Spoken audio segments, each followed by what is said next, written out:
Thank you everyone for watching at home. Head coach Paul Haynes will start us off with an opening statement.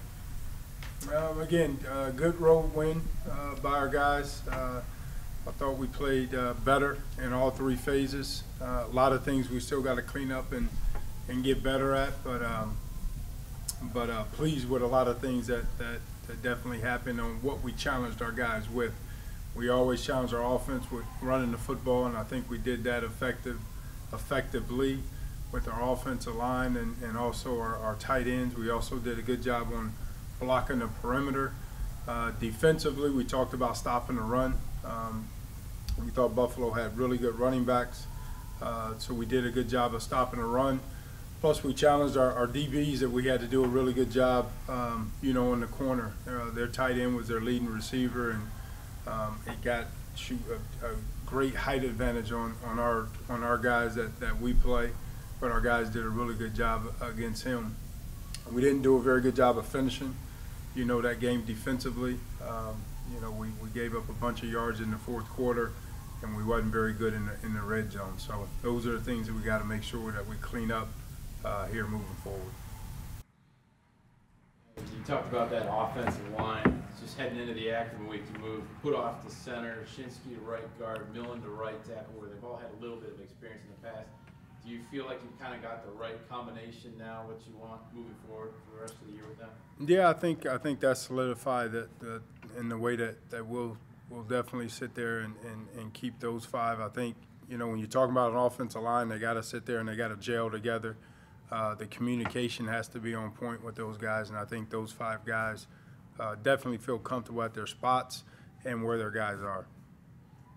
You didn't pass the ball a lot, but do you feel like at least the threat to pass throughout the game was there, which kind of helped your running game?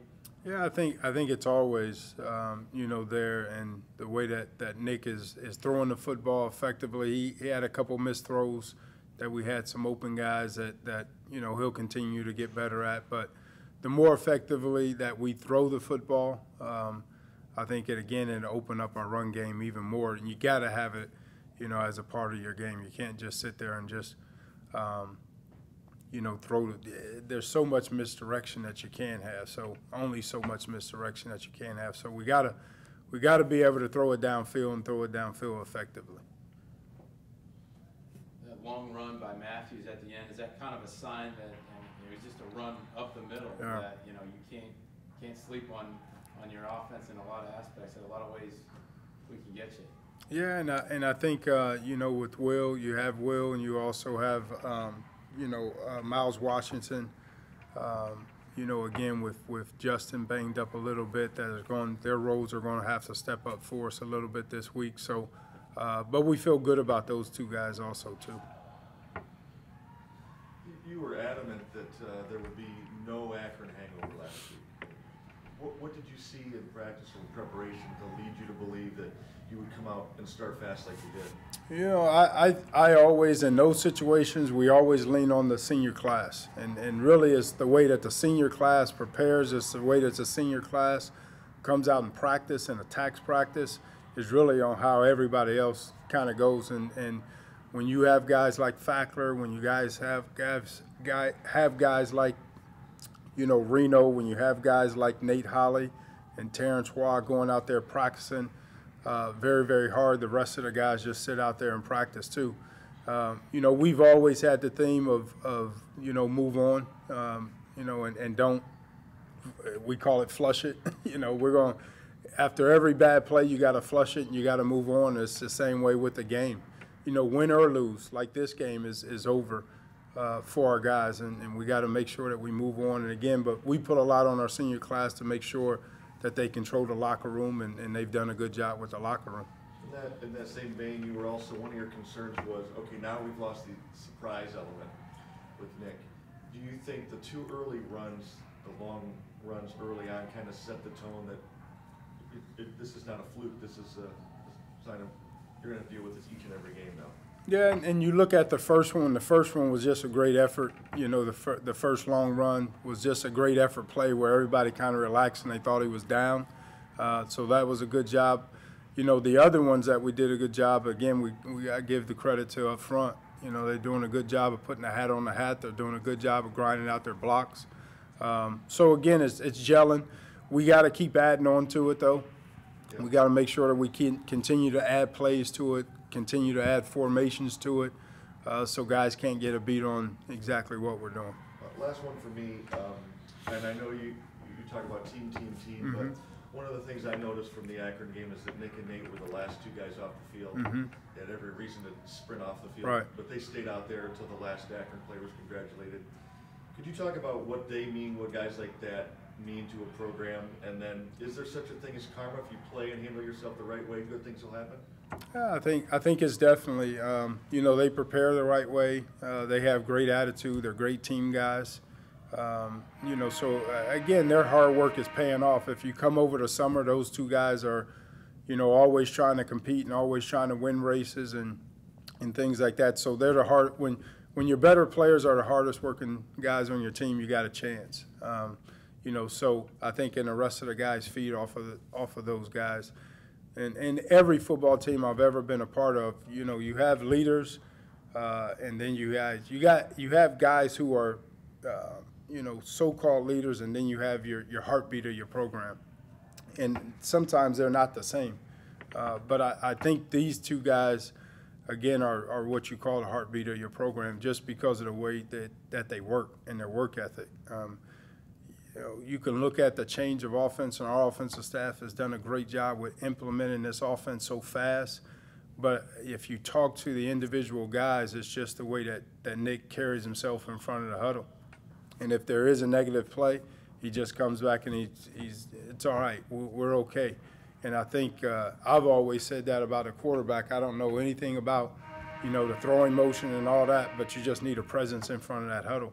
And I think that's what he brings to the table. You know, Nate on the other side, again, he's just he's a gladiator. He's a throwback. You know, he's a Lambert, you know, type guy that's going to give you his all every single. And it's hard to get him out of the game. I mean, he sat there and got cracked, you know, like crazy in that game, and I knew he was hurt, but there's no way he was coming out of that game at any given point. I think until he gets past 440. Then he might want to come out of the game. He keeps reminding me of that. So I think he's still shooting for that. But I'm looking forward to that happening. I told him, and I challenged him before the season, that the school record is 233. That's what I want him to get.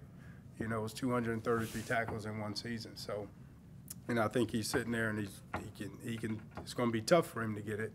But that's the goals that you sit there and that's what he wants. He never wants to come off the field. Yeah, you look at him on special teams, he's almost making every special teams tackle, you know, also too. But that's the passion that he plays with, and it just, you know, when your best player has that type of passion, it just goes on to the next guy and the next guy and the next guy. I have a question for you, Coach. Revisiting last week, you talked about just kind of the process of teaching the guys, you know, teaching them how to prepare, and they've been preparing, they've been great. You just got to teach them how to win and get W's. What impact does this result have on that whole process? You know, and again, you look at offensively, I think we've come a long way. When you look at, because Buffalo answered a couple times, you know, to us on the offensive side, and we didn't do a very good job of you know, closing the game out defensively. But then our offense got the ball back, and we sat there. And I think ever since, again, you look at that 16-play, 97-yard drive against Akron, their confidence, you know, kind of went out the roof. So we still got a ways to go to finishing game and closing out games. And we talked about no matter what, and it really started in the Alabama game, is don't look at the scoreboard. You know, the scoreboard doesn't matter. There's only one way to play the game, and it doesn't matter what the score is. We got to play the game the right way. So those are the things that we got to continually improve on, is making sure that we finish the game so that it doesn't come down to the last play of the game. It doesn't come down to the last 4 minutes of the game. And we still got a ways to go, you know, with that. We did come out with a win, but we didn't close it out like we should have.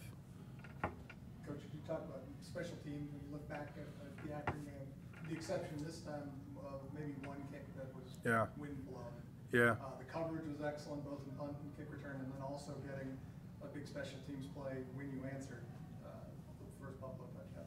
Yeah, we felt, again, both kickers, Shane Hines and Derek Adams did a really good job for us with the wind situations, because it was one way was pretty windy, and I think both those guys did a really good job of changing the field and kicking the ball, down the field. Our coverage units were much better than the week before.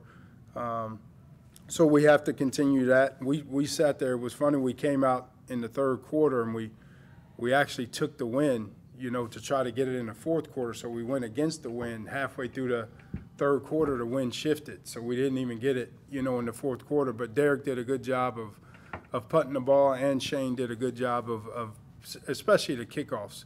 Did a lot better job with our kickoffs, and we talk about our 4-second hang time and everything like that. So much improved from a week ago. In the return game too, though. Yeah, and you watch that because Justin Rankin, of course, got hurt, and you put Raquan back there. But we watched that this morning, and again, at the point of attack, we had a hat on a hat. We had a great double team with Miles Hibbler and Ryan Siebert to start it off. It was a big hit, actually, on the double team.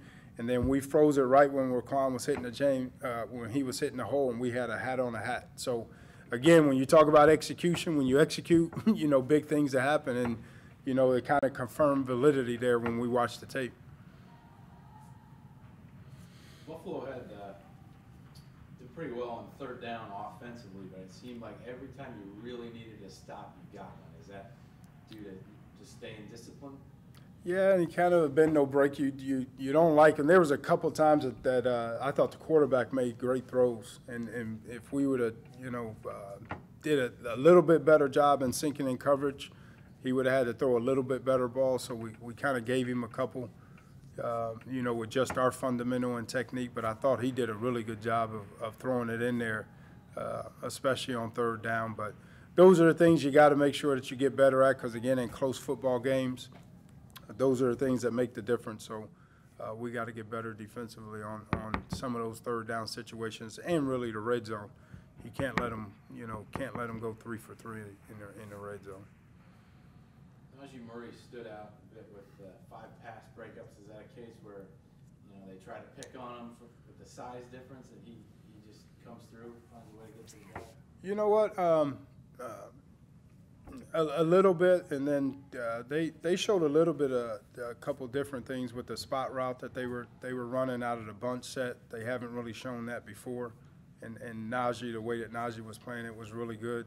A lot of his pass breakups came in zone coverage, instead of man coverage. So he did a really good job with his eye control, and his drops. He got teased this morning, and we were actually going to tell him if he wanted to try out for volleyball, because he did a good job of batting balls down and spiking balls. But, probably 3 of those he had a really good chance of making interceptions, and hopefully, if he gets those opportunities again, he can pick them off. But we did challenge him, and he always has the height advantage, but he's got a heart of a lion and does a good job in coverage. Nick Cuthbert's numbers have been up lately in tackles. Is that something that's showing in film too, just coming with experience at linebacker? Yeah, and I think, again, with the switch, and, he hasn't played that position very long. I think every rep and every week he continues to get better. So we expect big things out of him. He's super smart. I mean, he's just like Jordan Italiano as far as the smart. He knows exactly what's happening. He's not a big vocal guy. It's hard to get 2 words out of him. But we tried. Coach Needham has done a really good job of just trying to get him to, because he knows the play that is coming. I mean, he studies like crazy. He knows the play that is coming, and he puts himself in position, to make plays. So I think he will continue to get better. If you just want to talk about Miami, what you've seen on film from them so far? Again, they're going through the same situation we are in quarterback. I think they're down to 3 or 4 or 4 or 5, with their quarterback situation. And really, what that hurts is when you talk about a guy going through all the spring, all the summer, and then you roll around during the season, those guys gets hurt. Number 3, number 4, number 5 has not gotten a lot of reps. And now all of a sudden they're taking all of the reps, and it's just going to take time. Think of all those reps that he didn't get, you know, in the spring. So they're going through that a little bit, but I tell you what they're doing. They're running the football effectively. I really like their running backs. It's kind of like we did with what we had with Buffalo. You got a young quarterback and an inexperienced quarterback, but you have a pretty much experienced offensive line and a good run game, you know. And I think if you listen to you know, Coach Martin talk right now, they're turning the football over on third down a little bit because they're trying to press it a little bit instead of sitting there just having a little bit more control, punt the ball because they're playing well on defense and try to grind it out, get it to the fourth quarter and win the football game. So it's going to be a big challenge for us. They do a very good job on the defensive side of the ball, stopping the run. That's a big part of who we are, of course. You know, so they're of course going to try to you know, stop the run and make us throw it, put extra guys in the box, and we got to win on the edge. So anytime you go on the road, you look at our last 2 ball games against them. Last time we were there, they beat us 10-7. You know, last year was a close ball game also too, so it's always going to be a close ball game between us two. So again, like I said, anytime you go on the road, it's going to be difficult. It's going to be tough. So looking forward to it. We got to make sure that we clean up the things that we got to get better at. We got to finish games when we can. We talk about the 4 minutes, first 4 minutes, last 4 minutes of the half, first 4 minutes of the second half, last 4 minutes of the game are very important. You mentioned they're veteran up front on their offensive line. Your defensive line was playing pretty well. Yeah. Coming off a big game, Alexander with a big play. Can you talk about that matchup and maybe what their scheme, blocking scheme, and things like that? How the matchup breaks down? Again, they're just a zone football team. You know, anytime you see the spread team, they're zone. Of course, they have power. You know, also too, and everything. You know, they've ran their quarterback too. You know, effectively too. I don't know how much they want to do that now with their situation, but that's the one thing last year we went into the game that they didn't do before our game last year that they did very effectively. You know, versus us. So we're going to have to do a good job up front. You know, we always add a safety or so and put our guys out, you know, on islands a little bit. So they're going to have to do well on the edge. Of course, they have more length than what we have in the back end. So we're going to continue to get challenged in the back end with deep balls and throwing the ball up. But again, we got to make sure that we stop the run. We got to make sure that we do an effective job of making them one-dimensional.